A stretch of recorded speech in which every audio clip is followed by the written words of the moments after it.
E depois como é que tu gerencia tudo isso em relação a treinamento de qualidade? Como é que tu faz o teu povo te seguir? Fiz muitas perguntas, mas só. Vamos lá. Vamos por parte que nem Jack Stripador. Vamos por parte. Eu quero que tu fale um pouquinho mais do seu negócio. Tá. O X do Vini hoje são 9 lojas. O ano passado a gente faturou perto de 20 milhões, né, na rede. A gente já entregou desde o início já mais de 2 milhões de X. Vocês começaram as operações em que ano? 2007. Então, já foi algum X, Já foi né? X, né? Então, e a gente tem ideia, assim, de expandir, quer crescer a rede, mas a gente está num ponto agora que a gente está olhando muito... a minha preocupação, sabe? Todo franqueado ele tem que ganhar bem ali.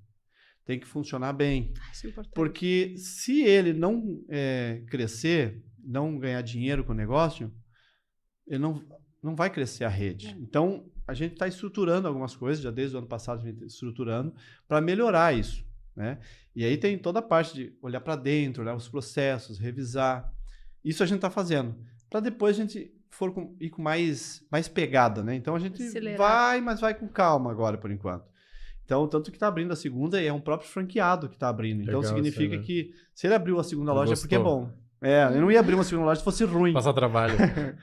Mas, e sobre treinamento, a gente tem uma escola online que toda pessoa, antes de ingressar, ela passa por um curso online primeiro, para depois ela entrar para dentro da unidade. Já começa a pegar cultura ou os hábitos, depois encaixa com a cultura. Isso, né? por exemplo, vamos pegar desde o início. Um auxiliar de cozinha, ele vai assistir os vídeos de missão, visão, valores da empresa, para entender que empresa é essa. Já que ele está trabalhando, até para ver se encaixa com ele. Isso. E depois ele vai fazer um curso online do setor que ele vai trabalhar. Então, ele é auxiliar de cozinha, ele vai aprender como é que lava alface, como é que lava o chão, como é que prepara os pratos. Isso ele faz, tem prova, tem tudo, ele tem que passar nisso. Tem que ser um processo, tem que ser dentro do padrão da marca. Porque depois, quando ele vai lá para dentro, porque senão acontece o seguinte, ó, o Joãozinho aprendeu. Aí chega a Mariazinha e ele ensina pela metade. Já aí a tira Mariazinha, 10%. chega outro, já tira um Telefone sem pedaço. fio. No final, tem uma Diferente. anomalia lá, não estão mais fazendo o que era para fazer. Sim, e aí entra a questão do padrão, né? Uma rede franquia é estruturada por padrão. Em tese, teria que ser o mesmo em todas as 9 unidades, né? E é bem isso, como é que tu vai fazer para garantir que a pessoa corte o alface da forma, lave da mesmo forma. lugar, né? Ô, Vini, deixa eu te perguntar, que eu acompanho o Vini há bastante tempo, não, mas alguns meses, quase anos aí, né? Mas na internet há bastante tempo. E eu sei que tu foi buscar muito conhecimento fora do Sul, né? Tu foi São Paulo e tal. Como é que foi para implementar o que você aprendeu lá no teu negócio aqui? Olha, para negócio principalmente de lanchonete, para negócio pequeno, né? As ferramentas desenvolvidas sempre são para as empresas grandes e você tem que transformar ela para pequeno. Teve épocas, logo que eu comecei, em 2011, eu achava que tinha que medir tudo. Então, né, tem no programa Gaúcha Qualidade, deu umas... PGQP. E aí a gente media tudo que coisa precisava de número. Ficava 5S. Nossa, tudo isso aí, roda PDCA, 5S. Troca a lâmpada de acordo com o manual. E aí fica maluco. E aí não presta atenção no cliente. Porque aí por mais que tinha ferramenta para medir a satisfação do cliente. Mas era tanta coisa para fazer que um pequeno ele enlouquece. E aí eu tinha muita coisa e muita iniciativa e pouca acabativa, porque pegava aquele monte de número, eu faço o que com isso? Então, depois de um tempo, eu consegui mudar essas ferramentas e entender realmente o que eu precisava e quais as ferramentas e quais os indicadores eu precisava para fazer o negócio funcionar. Aplicação prática para o teu Que é real, né? E isso que muda, porque às vezes, dependendo essa parte de gestão, dependendo dos treinamentos que você faz, você recebe um monte de conteúdo, mas aplicar, você tem que tirar pouca coisa. E de verdade, que eu tenho visto, né? Eu participo de um grupo de empresários lá em São Paulo, a gente sempre conversa sobre isso. Não tem muito o que inventar. As ferramentas basicamente são as mesmas. Porém, a forma que você aplica e como é que é o teu entendimento. Você consegue melhorar muito o teu negócio através do network, através de um grupo de mentoria, através de pessoas que você está escutando e que realmente tem autoridade sobre o assunto e que sabe falar, principalmente quem já construiu, né? Às vezes tem gente que nunca construiu nada e está dando... Uma dica construtiva de quem nunca construiu nada. Né? Deixa eu te ajudar a ganhar 1 milhão, mas eu não tenho 1 milhão. Então... Vamos ganhar junto esse 1 milhão. Vamos ganhar junto. E aí, principalmente isso. Então, passei um pouco de perrengue no início, consegui fazer funcionar e hoje, graças a Deus, são poucas coisas que eu uso, mas que realmente são eficientes. Como que surgiu a ideia do X do Vini? Então, o X do Vini começou em 2007, né? Mas eu quebrei em 2003, 2005, na verdade. Na verdade, quebrar tu não tem uma data, né? Vai quebrando. É que nem um caminhão tombando. Eu comecei a tombar em 2002. E aí eu percebi em 2005. Em que área tu estava antes? Eu tinha máquinas de sorvete, eu tinha crepe, essas coisas todas. Aí montei uma metalúrgica, deu ruim. Naquela época, essa história aí. Me separei, nossa. Tudo junto. Tudo junto. Aí já tinha me separado, tinha uns negócios que estavam dando ruim, aí eu tinha um sócio que eu não gostava e já terminei com o sócio também. Já... Chutei o pau da barraca. Aí, no Essa fim... questão de sócio é que nem relacionamento, né? Pode dar muito certo, pode dar muito errado.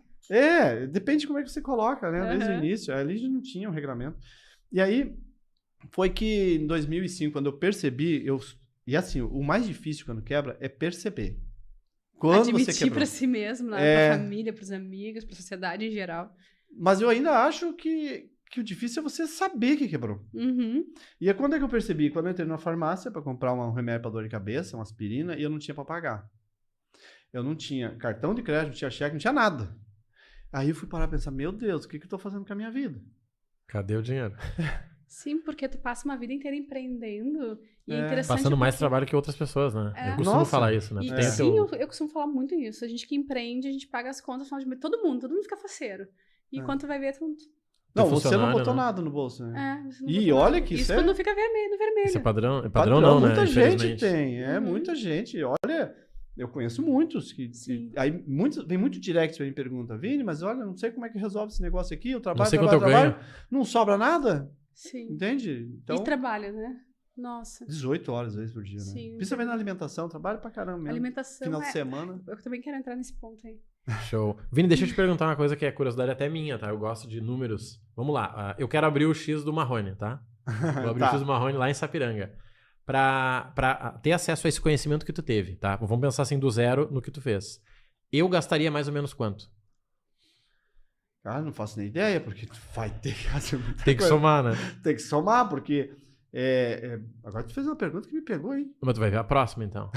Já tô preparando a próxima. No caso, a tua rede tem vários modelos, pequeno, médio, grande. A gente geralmente os friais, eles oferecem vários formatos, né?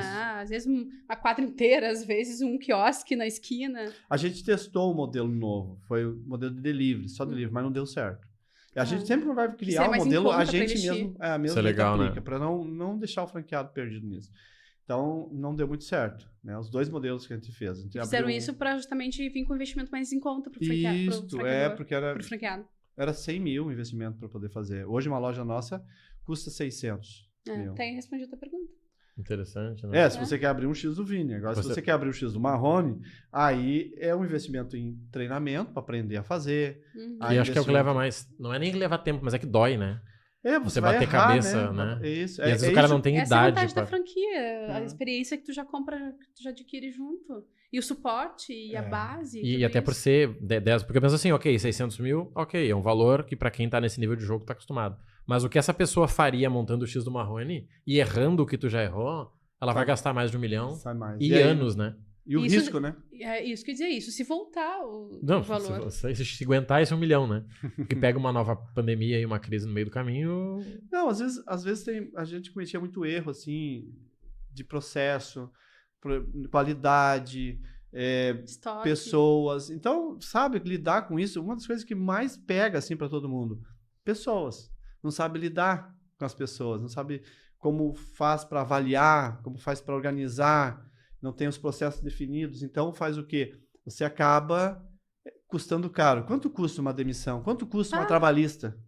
Quanto custa parar teu tempo para ensinar funcionário? Principalmente isso, né? Eu não sabia que vocês tinham essa universidade online aí. Tem. Mas eu acho incrível isso aí. Tem isso aí, vai para todos os setores.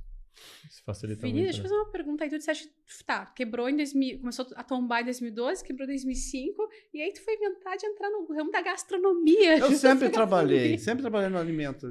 Foi assim, desde criança, eu vendia rapadura com 9 anos. Adoro gastronomia, mas é difícil, é verdade. Sabemos. Mas eu acho que é porque passei fome quando era criança, né? Era piar, agora quer comer bem, agora. E aí eu disse, quando eu ficar adulto, vou montar um negócio pra comida. Deixa eu montar um X aqui. Mas aí, em 2005, eu vi que estava quebrado, comecei a me organizar. E até ontem uma pessoa me perguntou isso, eu respondi numa caixinha. Como resolver o problema? A primeira coisa é saber quanto você deve. E uma das coisas que você acabou de falar é a vergonha de assumir. Depois que você resolve dizer e tornar público, cara, eu quebrei e deu. Quem quiser me ajudar, me ajuda. Quem não quiser, sai da frente. Deixa que agora já cavei o buraco. Não tem mais aonde. Agora é só subir. Não tem mais o que fazer. E aí, geralmente, quem quebrou vem muito mais forte. E aí, em 2000, porque aí você não cai nos mesmos buracos. Você cai em outros, às vezes, né? Aí, eu fiz isso em 2005 até 2006, metade de 2006 ali, era só se organizar mesmo, pagar as contas, tudo, liquidar com todo mundo que eu devia. E aí eu fiquei pensando, o que eu ia fazer, né? Porque aquilo ali sozinho, para mim, não era só uma máquina de sorvete. Nada contra, mas eu queria alguma coisa maior. Sim. E aí eu tinha um lugar que eu ia jantar com uns amigos meus, e aí a importância do network, né? Ia jantar nesse lugar e eu tinha 2 colegas lá que tinham X. E eu dizia pra eles, cara, esse negócio de vocês é bom, cara. Isso aí, que bom, Vini. Olha o teu aí que tu trabalha sozinho, não tem funcionário, tu chega lá e fecha. Leva contigo. Tu não paga nem imposto naquele negócio lá, velho, porque eu ficava na frente de uma lancheria, né? Então não tinha mesmo, não tinha imposto. E aí, a hora que tu não quer, tu não trabalha, tá tudo certo. Nós, igual o tamanho de boleto tem pra pagar toda hora e tem um monte de coisa pra incomodar. Eu disse, é o único tempo que eu tenho pra vir comer aqui, depois o resto do trabalho direto. Eu disse, mas eu acho que tu tá melhor. E aí eu falei pra ele, disse, cara, eu disse assim, esse amigo meu, disse, cara, se tu me ensinar, eu quero abrir um X. Eu disse, não tem problema nenhum, é sério isso mesmo, tu quer? Não, eu quero. Daí ele foi me ensinar. E é o Darcy, ali do Novo Hamburgo. E aí eu aprendi com ele, fiquei... Olha, a origem do segredo. E aí eu fiquei 3 meses trabalhando com ele lá, pra aprender, né? E horário certinho, todo dia, né? Como tinha que trabalhar normal. E aprendi com ele essa parte, mas aprendi a parte de produção, não de gestão. Né? E aí a parte de gestão eu tive que desenvolver depois. Aprendeu a fazer o X. Aprendi a fazer como tinha que ser feito. Porque eu comprava X dele, né? E era o único que eu comprava porque eu gostava. Olha, esse ponto é importante, porque agora eu ia te perguntar o seguinte, primeira impressão tem que ter diferencial. Não vou dizer diferencial, mas no mínimo uma personalidade da tua marca. O que tu caracteriza como personalidades diferenciais da tua marca? A gente tem um jeito nosso, que é o nosso jeito, eu não sei explicar isso. Mas tem muito a ver com a gente ter cuidado com o cliente, sabe? A gente tem uma coisa que é ser verdadeiro, né? Eu sempre digo pro meu pessoal assim, gente, se a pessoa está levando 1 hora, você fala para ele, mas fala antes de fazer o pedido, criatura. Não deixa a pessoa fazer o pedido primeiro para depois você dizer, tá levando 1 hora. Porque ele já perdeu tempo, já ficou indignado. Você tá em casa e vai fazer um pedido e você avisa antes, dá tempo de dizer, não, olha, deixa eu vou fazer um miojo aqui. Vou comer, que nem o meu sanduíche, que é pão com banana. Vou comer um pão com banana aqui e resolver o problema. Não vou esperar 1 hora para comer. E tá tudo certo, amanhã ele me liga de novo. Agora, se eu disser para ele que tá levando 20 minutos e eu levo 1 hora, nunca mais ele me liga. Fica puto, né? É a expectativa, né? Então, se tu falar que for 1 hora e levar 20 minutos, cara, aí ele ganhou pra sempre, né? Às vezes não, esse tempo atrás teve um que tava bravo comigo, que disseram pra ele que ia levar 40 minutos e levou 15. Aí o cara não conseguiu tomar banho. Ele tava tomando banho. Aí o motoqueiro lá na frente buzinando. Assim, podia acertar esse horário aí, pô. Te organiza, decide o que vocês querem. Tem que acertar. Mas, e o cuidado de loja, né? A gente entende que pode ser um pouco... A gente já faz tempo que a gente não tem aquelas cadeirinhas de plástico. Tem na rua, assim, né? Pra quem vai sentar, porque até é melhor. Mesmo, pra ficar agradável. A gente tem um cuidado com isso, assim, de ter um ambiente legal, que as pessoas possam ir, levar a família. A gente também cuida das crianças, né? Olha, isso é bom. A gente cuida das crianças, porque todas as lojas nossas têm espaço kids. Ai, que fantástico. Sim, eu até digo assim, eu sou de Sapiranga hoje, tô há pouco tempo lá. O primeiro lugar que eu conheci foi o X do Vini, até por ser bonito, ser bem localizado, fácil de chegar. E a minha enteada gosta de ir por causa do Espaço Kids. Na verdade, o que ela mais gosta, tá? Provavelmente é o negócio mais lucrativo do Vini, e ele não quer falar, é a maquininha de bolinha. Não é minha máquina. Não é tua? Só a pessoa coloca. Esse aí tá comissão ganhando. só. A minha enteada vai lá, ela fica 1 hora, ela pega 3 bolinhas lá. E será que não tem mais uma moedinha pra pegar mais uma bolinha lá e ela sai com 3 bolinhas? Sim, essas bolinhas são viciantes, né? Eu sei, eu tenho uma filha que adora essas bolinhas também. E agora a gente colocou lá dentro do Espaço Kids, então ficou... Sim, a gente foi lá a última vez, tava... ficou mais E isso é interessante porque a gente já falou em alguns programas que tem vários tipos de... vários públicos, né? E a criança, ela é uma influenciadora direta. E ela é uma influenciadora que decide, de fato. Porque chega final de semana, vai no parquinho, quer comer aonde? Né? E a criança, ela influencia. E é outro contexto, né? Eu posso estacionar, fica bem localizada, a comida é boa e meu filho se diverte. Por que eu vou num lugar que só eu vou me divertir ele não, né? Imagina, a criança, a gente adulto, né? Senta, vai conversar, toma um vinho, fica 2 horas conversando. Uma criança comeu, 2 horas, encheu o saco. Imagina. Fica 5 minutos, já começa a pular e quer ir embora. Exatamente. E aí não tem quem aguente. Então, e a gente tem como missão, né, no X-Vini, ser a segunda casa do cliente. Legal. Então, como isso é a missão, a gente tem o tempo inteiro esse cuidado do que a gente vai fazer para cuidar de tudo. Essa missão, isso é interessante. O pessoal, como é que tu faz para passar a cultura organizacional para a tua rede? As 9 lojas, quase 10. Missão, visão, valores, propósito, esse posicionamento, porque muitas empresas colocam um quadrinho na parede e é difícil, não vem um exemplo de cima. Hoje a gente está pecando um pouco nisso, né? Porque a gente precisa fazer eventos de cultura. Então, a gente tem um programado agora para julho. Olha, mas... um evento de cultura. Mas a gente passa no vídeo, na hora da entrada da pessoa. E quando faz as reuniões, geralmente a gente usa, né? E começa por os valores, falando sobre a missão. E tem uma coisa que, pelo menos eu oriento para que todos façam assim. Então, quando eu oriento, ou converso com os gerentes, ou oriento alguém, eu sempre levo para a missão. Ou sempre levo para o valor. O que aquele feedback que eu estou dando, aquilo que causou, aquele problema, o que isso está batendo contra aquele valor?